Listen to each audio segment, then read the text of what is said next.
Hello, Titas. This is Season 1, Episode 1, Part 2 of the Coffee Tita podcast. Again, this is Esther, the Coffee Tita. So the context of the Coffee Tita podcast will focus on self-discovery. This is also inspired by a book written by Sarah Bed-Brethnock titled Simple Abundance.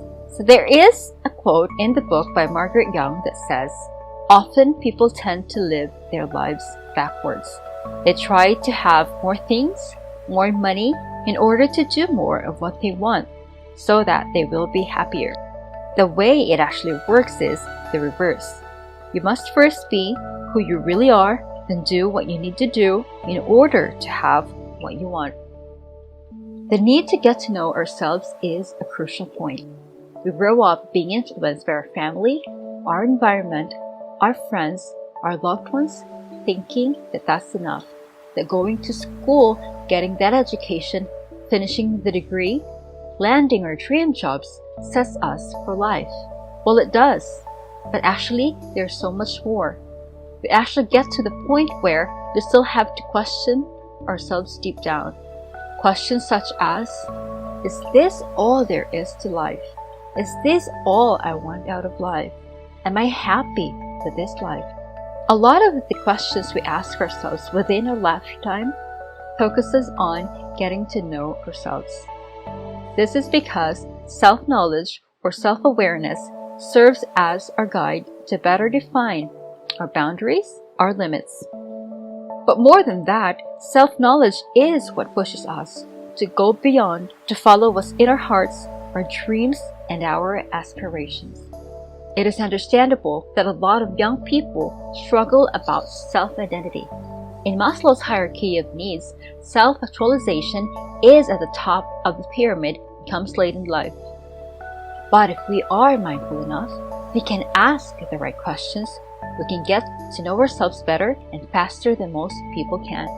Since this podcast is dedicated to young Filipinas, to young women, the goal is to find yourself much sooner, because this will allow you to enjoy your life at a much earlier point, giving you more time for yourself and your loved ones. So all the best, Titas. As the first episode, we will think of this as a new beginning, a prelude to a new year ahead, the year 2023. This podcast comes at a great timing because this gives us 3 months to actually prepare.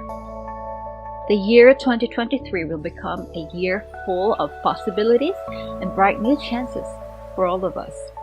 So allow the next year to become a transformative year full of happiness and self-discovery.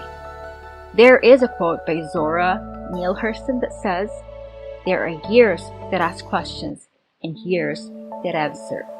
Again, there are years that ask questions and years that answer. So today, Titas, carve out a quiet moment for you. Allow yourself to dream with a pen in hand. Only dreams give birth to change. What are your hopes for the future as you reflect on the years that have passed? Gradually, as you become the curator of your own contentment, you will learn to embrace the gentle tuggings of your heart. But for the year 2023, instead of resolutions, write down your most private aspirations, those longings you have tucked away until the time seems right. Trust that now is the time. Ask the questions. Take a leap of faith and begin by believing.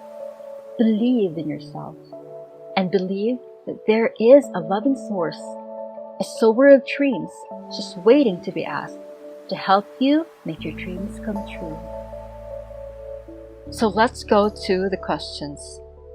There is a famous quote for millennials by Joe E. Lewis. It says, "You only live once, but if you work it right, once is enough." So it's YOLO, right? So we go to the questions themselves. What are these questions we should ask?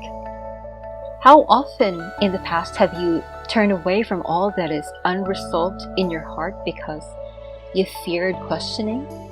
But what if you knew that a year from today, you could be living the most creative, joyous and fulfilling life you could imagine, what would it be?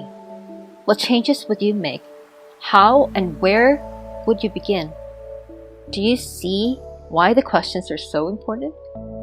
A German poet, Rainer Maria Rilke, urges us with a quote, "Be patient toward all that is unsolved in your heart and try to love the questions themselves. Do not seek the answers which cannot be given you because you would not be able to live them, and the point is to live everything. Live the questions now. The answers to your questions will come, but only after you know which ones are worth asking. So wait, live your questions, then ask. Become open to the changes that the answers will inevitably bring. This may take some time, but time is the new year ahead's blessing.